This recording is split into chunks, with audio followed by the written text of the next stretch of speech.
Good evening. It is Friday, March 27th. This is the evening news.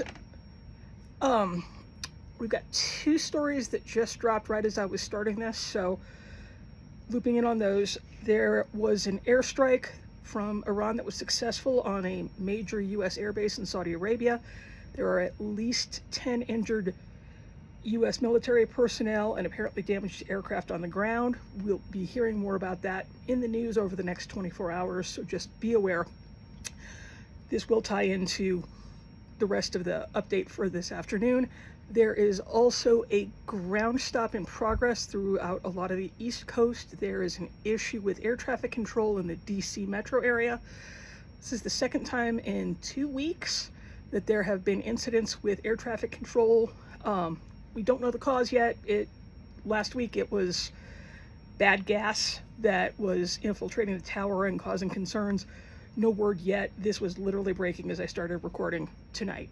So just be aware if you're picking up people or trying to fly tonight, double check with your airlines and your airport.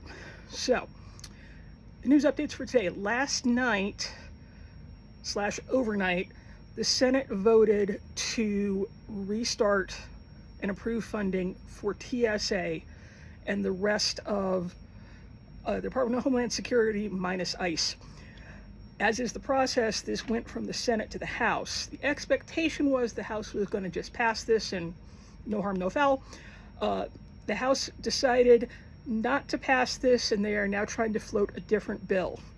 Same time this is going on, yesterday the president issued an executive order that I believe he finalized today, ordering Homeland Security to figure out how to pay TSA out of the large pot of money that they got from the big beautiful bill. And let me tell you, that's a horrible thing to have to refer to, because that's not a name a bill should have. Give a bill a normal name, for goodness sakes. Anyway, so there will be funding showing up, and critically, TSA personnel who are not among the highest paid federal employees out there and already got hit hard by the last shutdown, which was back in October and rolled into November.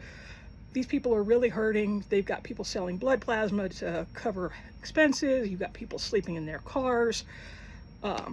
They are getting eviction notices and not able to pay bills. And these people just want to do their jobs and get paid for it, which is very reasonable. So they're going to get paid, but we're still in limbo regarding other agencies, including like the Coast Guard and FEMA, who are not getting paid. So the saga continues. The House and the Senate are both going into a 2-week recess, so there's going to be 2 weeks of no action and activity on this, which segues into the other piece of news that we're keeping an eye on, which is the situation in Iran. At this point in time, it's really not a good idea to listen to whatever the president says in terms of how any type of negotiations are going or timelines. What he says is happening isn't being reflected on the ground in terms of airstrikes and in terms of discussions being had with other foreign leaders. He said he was doing a ceasefire hold situation to give Iran another week or so to figure out what it wanted to do next. There are ongoing airstrikes coming from Israel, possibly with U.S. assistance. We're still figuring that out. Hit several areas today in Iran, including civilian nuclear power facilities, a heavy water facility, and heavy water is leftovers from nuclear production. The issue with heavy water is if it gets into the ground, it's going to contaminate everything. Iran is already dealing with a water crisis, so this is not ideal. The G7, which is a group of 7 major global countries that kind of helps pull together economic policy, is meeting this weekend. It's the non-principal level, so non-executive, president, prime minister, so on and so forth. It's like the foreign minister level is meeting this weekend. Marco Rubio, in his capacity as Secretary of State, advised those allies today that we are expecting shooting with Iran to continue for at least 2 to 4 more weeks.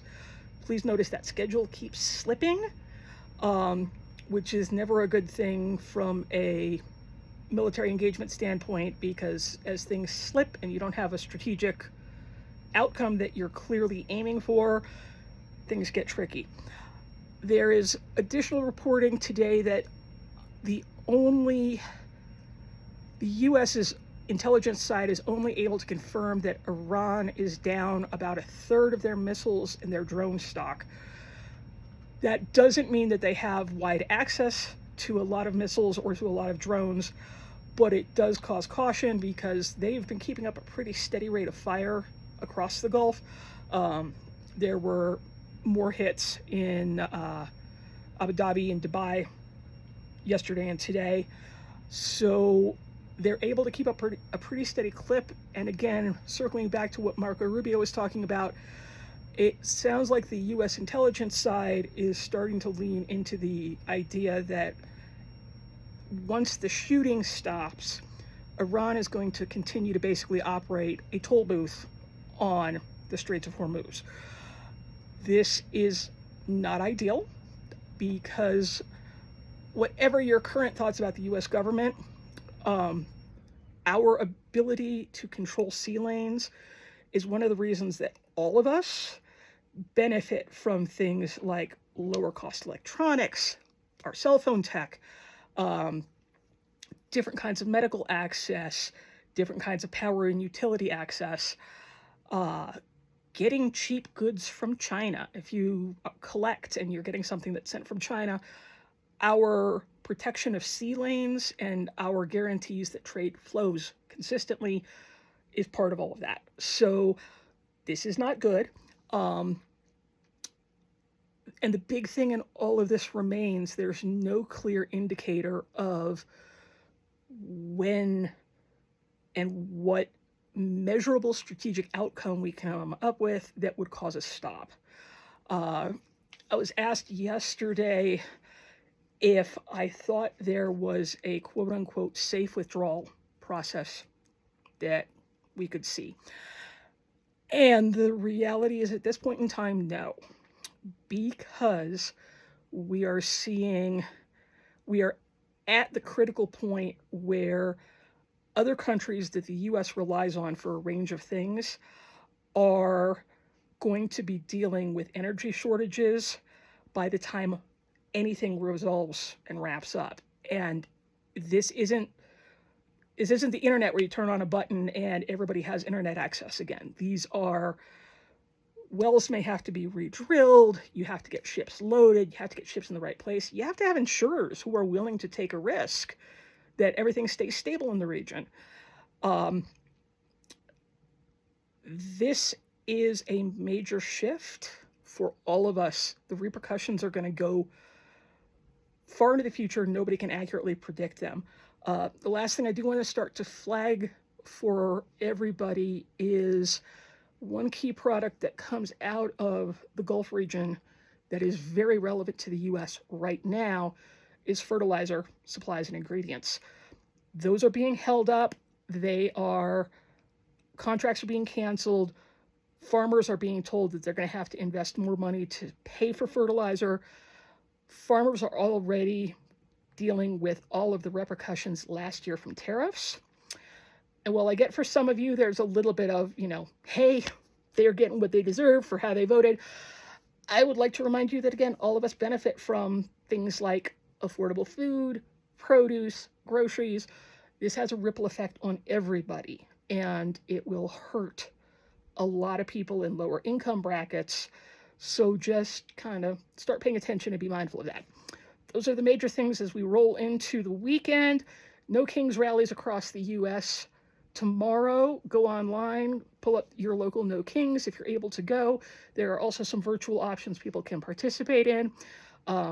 It's a great way to get out, feel yourself connected with some other people who feel very similarly how you do, And these rallies are all across the country, including in very conservative parts of the country. Everyone have a great weekend, and I will talk to you hopefully Monday.